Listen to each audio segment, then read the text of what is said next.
Nous sommes très heureux de vous recevoir ce matin ici à la Chambre de commerce à cette cérémonie de consécration des braves jeunes qui se sont engagés à suivre le programme Réussir au Sénégal. Nous disons tout des têtes qui s'amarrent, que nous avons commencé à mettre en œuvre depuis le début de l'année. Ce dispositif d'insertion professionnelle mis en œuvre par notre institution est issu de l'accord de coopération technique conclu entre le gouvernement du Sénégal et le gouvernement de la République fédérale d'Allemagne en 1997 et l'arrangement aussi intergouvernemental en 2016 pour le dit projet. Nous avons proposé une stratégie d'appui encadrement à la GIZ qui a accepté et financé les activités à hauteur de 90%. De ce fait, notre Chambre de commerce a orienté cette année ses actions d'appui encadrement à l'endroit des jeunes, mais aussi des femmes primo-entrepreneurs pour contribuer à la solution de la crise de l'emploi et au phénomène aussi de la migration dont fait face notre pays, le Sénégal. Comme vous le savez, c'est un fléau qui occupe une place importante dans la réflexion de nos autorités. C'est pour cela que notre région, la région de Thiès, fait partie des régions les plus touchées par ce phénomène. En effet, malgré la baisse d'indice de pauvreté qui est passé de 48,4% à 41,3% entre 2005 et 2011, la région de Thiès est classée après la région de Dakar, de Saint-Louis, de Louga, qui connaissent des indices de pauvreté plus faibles. Il est également noté une faible réponse à la demande d'emploi. Selon les résultats de la dernière enquête de l'ANSD en 2015, le taux de chômage des jeunes de la région est de 16,2% et au-dessus de la moyenne nationale qui est de 15,3%. En outre, le recensement général de l'année 2013, effectué par l'ANSD pour ressortir encore que le taux d'immigration régionale pour la tranche d'âge entre 15 et 44 ans est de 66,52%, ce qui traduit l'ampleur de l'immigration dans notre région. Mesdames et messieurs, honorables invités, d'habitude, comme on le faisait, ce type d'action démarre par une cérémonie de lancement. Mais cette fois-ci, nous avons opté à faire une cérémonie de clôture pour démontrer qu'il est possible de réussir au Sénégal avec une nouvelle démarche qui consiste à coacher, à inculquer l'esprit d'entreprendre aux jeunes au lieu de s'attendre à un recrutement après avoir obtenu leur diplôme. Ainsi, au bout de 10 mois, Monsieur le Gouverneur, nous avons exécuté 17 actions qui ont permis à 120 jeunes que nous avons sélectionnés, comme l'a dit Babacar, le représentant du maire, il est aussi en même temps membre de la Chambre de commerce. Nous avons pris 120 jeunes sur une demande de plus de 700 jeunes.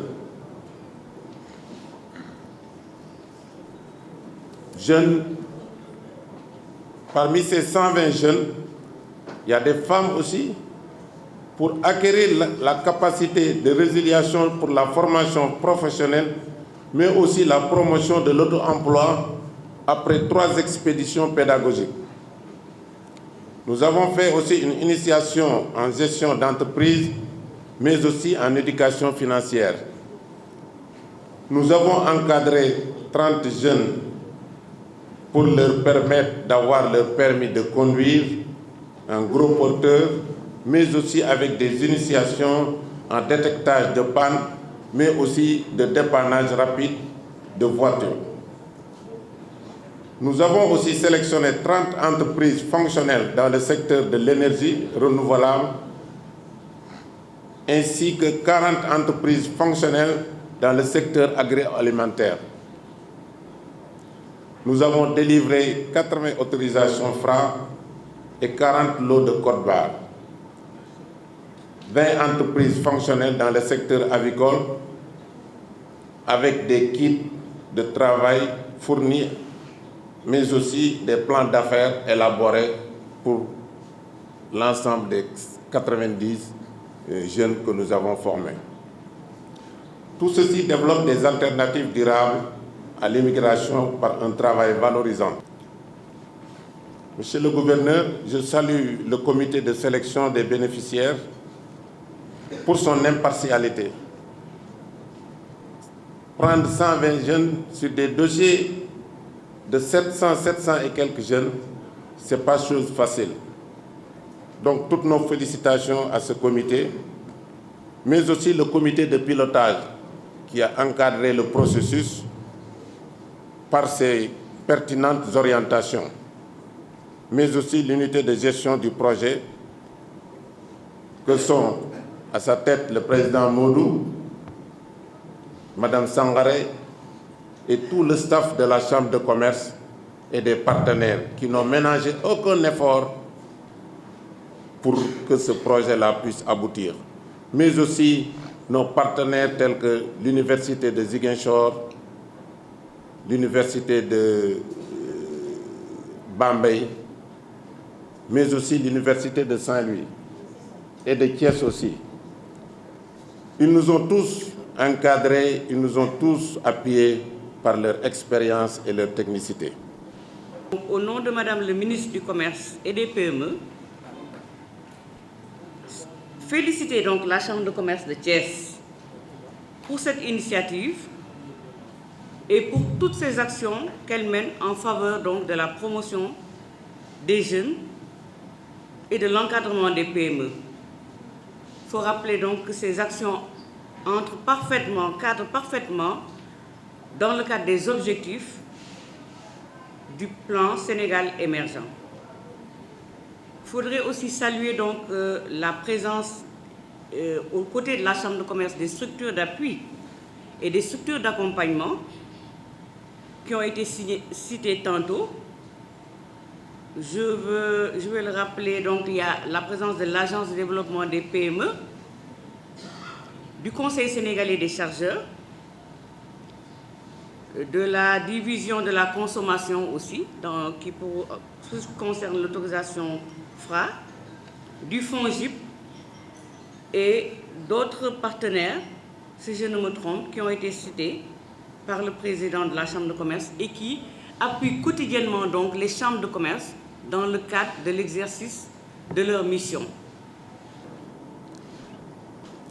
Nous remercions aussi tous les élus consulaires, mais aussi les formateurs qui ont beaucoup donné pour ce projet, mais aussi les consultants qui ont élaboré les business plans pour les jeunes, mais aussi, monsieur le gouverneur, les chefs de service de la région, mais aussi quelques chefs de service qui ont animé des panels, mais aussi le centre de gestion agréé qui est logé ici à la Chambre de commerce. Tous ces partenaires nous ont beaucoup appuyés pour qu'on puisse vraiment faire du bon travail pour permettre à ces jeunes-là d'avoir un bon encadrement, mais aussi une formation vraiment excellente. Je félicite aussi les parents qui ont laissé leurs jeunes venir à la Chambre de commerce suivre cette formation, qui ont cru à ce programme. Et j'insiste aussi les jeunes pour une pérennisation de l'action. Ne les laissez pas dormir sur leurs lauriers. Je les félicite et je leur donne comme exemple en renonciation à l'immigration, car ils se sont fait des promoteurs pour le thème « Réussir au Sénégal ». Je termine, monsieur le gouverneur, en remerciant le président de la République pour ses orientations dans le PSE2, mais aussi le ministère du Commerce et des PME pour son accompagnement constant et aussi la GIZ, notre partenaire technique et financier. Madame Oumitiam Sangaré, secrétaire générale de la Chambre de commerce, d'industrie et d'agriculture de la région de Thiès, coordonnatrice du programme Réussir au Sénégal au niveau de la Chambre de commerce, intitulé Tête de Tissamareo.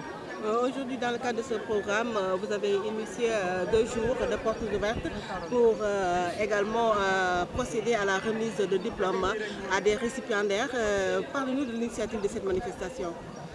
L'initiative de cette manifestation, donc, c'est issue de la coopération entre le gouvernement du Sénégal et la République fédérale d'Allemagne, donc qui dure depuis 1977. Donc, il y a une entente intergouvernementale entre la GIZ et le Sénégal depuis 3 ans maintenant pour le programme Réussir au Sénégal, c'est-à-dire c'est pour lutter contre la migration et pour le chômage des jeunes. Aujourd'hui, vous venez mettre des diplômes à 120 jeunes qui sont initiés ici. Ils ont été initiés en quoi? Je fais la jeunesse d'abord, donc ils ont été sélectionnés. Donc parmi ces jeunes, il y a eu 120 qui ont été sélectionnés. Donc au bout de séances très très serrées, en écrit et en oral. Donc ce qu'on a fait, c'est que nous les avons d'abord inculqués en l'esprit d'entreprendre, donc en les formant en gestion d'entreprise, en développement personnel et en éducation financière, qu'il y a des systèmes financiers.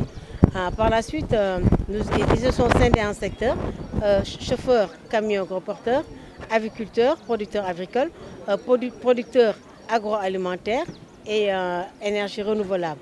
Donc il y a 40 qui sont dans le secteur agroalimentaire, il y a 20 qui sont dans l'agriculture, 30 qui sont dans l'énergie renouvelable et nous avons pu aider 30 jeunes à avoir leur permis de conduire gros porteur. Maintenant qu'ils ont le... En matière d'accompagnement, c'est l'auto-emploi parce qu'en plus de leur avoir facilité la formation, nous avons créé des entreprises. Aujourd'hui, chaque récipiendaire a son registre de commerce, a son INEA.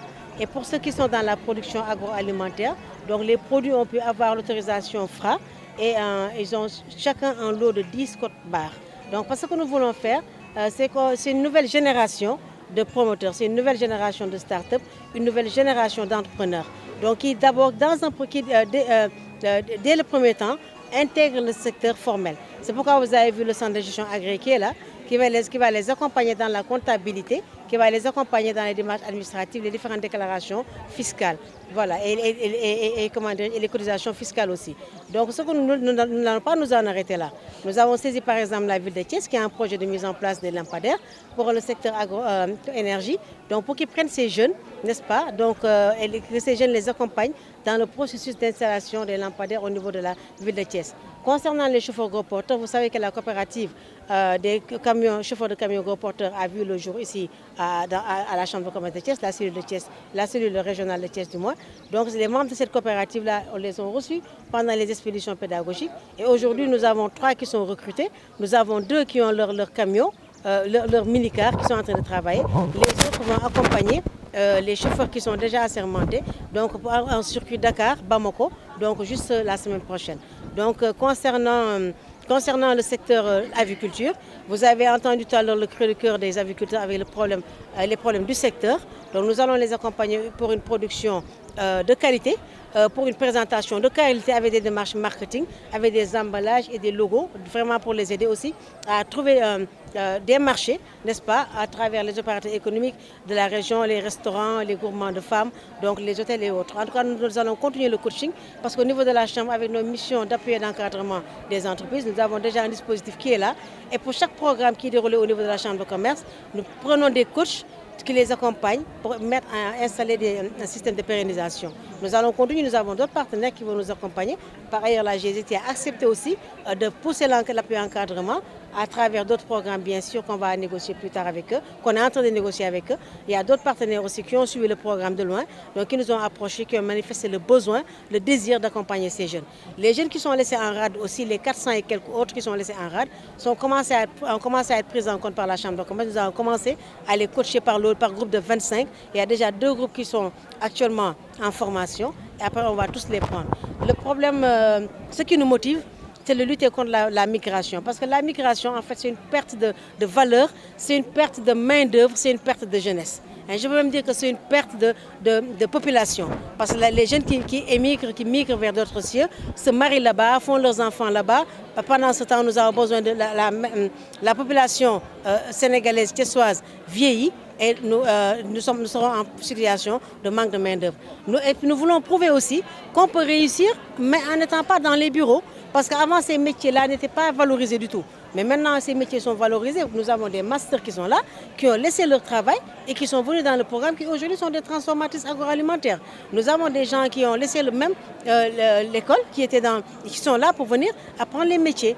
Donc il y en a qui sont encore dans les écoles et qui sont dans les métiers, mais qui ont choisi vraiment de nous accompagner. Ils ont également reçu du matériel. C'est quoi exactement? Ils ont reçu des kits de travail parce que aussi pour aider les gens vraiment à travailler, il faut leur donner aussi les outils de base de travail parce que nous n'allons pas les former et les lâcher dans la nature.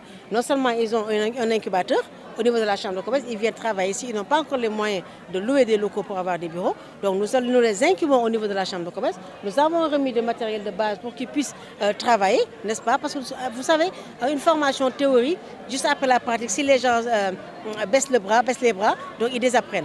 Donc déjà avec ça, il suffit juste maintenant d'un petit financement donc pour les pousser vraiment à entreprendre, vraiment à asseoir leurs entreprises. Nous nous sommes engagés avec le président à les coacher pendant 1 an parce que nous voulons qu'ils soient des exemples de réussite, nous voulons qu'ils soient des champions parmi les jeunes pour montrer au monde entier qu'on peut réussir tout en restant chez soi.